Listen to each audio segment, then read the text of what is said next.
Assalamualaikum guys, balik lagi ke channel YouTube Belajar Bersama Nafa. Kali ini aku akan membahas tentang pergesekan kufa IS, LM, dan kufa DAS. Sebenarnya video ini adalah lanjutan dari video-video sebelumnya tentang ISLM dan kufa AD. Namun sebelumnya aku pengen disclaimer kalau aku juga masih belajar, jadi kalau ada kesalahan teman-teman boleh komentar, jadi kita bisa diskusi di dalam kolom komentar. Oke, sebelum membahas bagaimana bergesernya kurva ISLM, aku pengen bilang bahwa pergeseran ISLM dan kurva AD tentunya akan memiliki pengaruh. Pengaruhnya itu terhadap perubahan suku bunga, harga, dan output nasional atau Y. Oke, kita akan bahas. Di sini aku ada kasus, yaitu misalnya moneter kontraktif. Nah, moneter kontraktif itu bagaimana sih ngaruhnya di SLM dan kurva ADAS? Oke, aku ada note dulu nih. Ingat, jika ISLM geser ke kiri, maka kurva AD juga ke kiri. Sedangkan itu, setiap kebijakan akan mempengaruhi kurva yang berbeda-beda.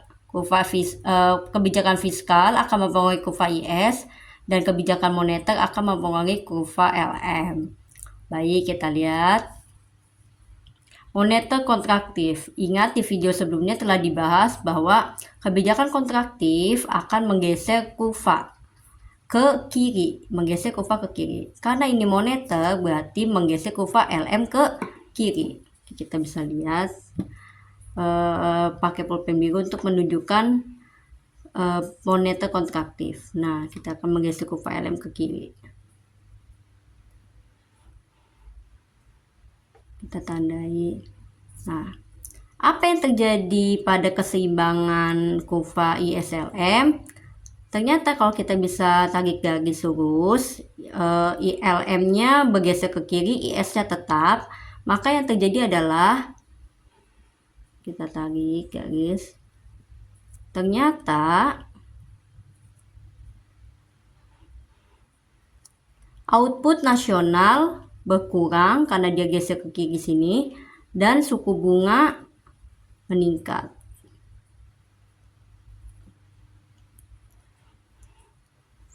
Oke, bisa kita lihat ya. Nah, lalu bagaimana pengaruhnya di kurva ADAS? Ingat, pergeseran ISLM hanya menggeser kurva AD.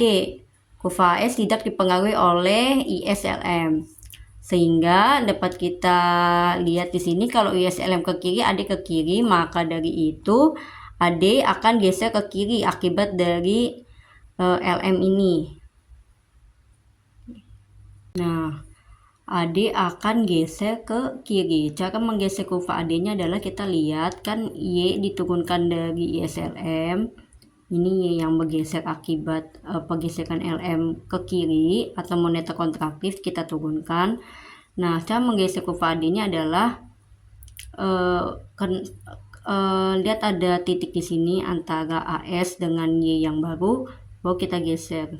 AD geser, kita geser, kenakan titik. Nah, ini AD yang baru geser ke kiri. Nah, akibatnya apa pergeseran AD ke kiri? Akibatnya adalah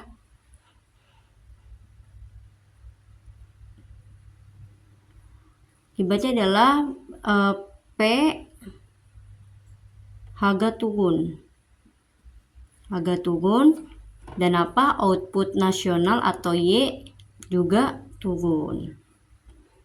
Nah, jadi transmisinya adalah adanya moneter kontraktif. Salah satu kebijakan moneter kontraktif adalah meningkatkan suku bunga. Maka dari itu kalau kita lihat LM geser ke kiri, tingkat suku bunga naik.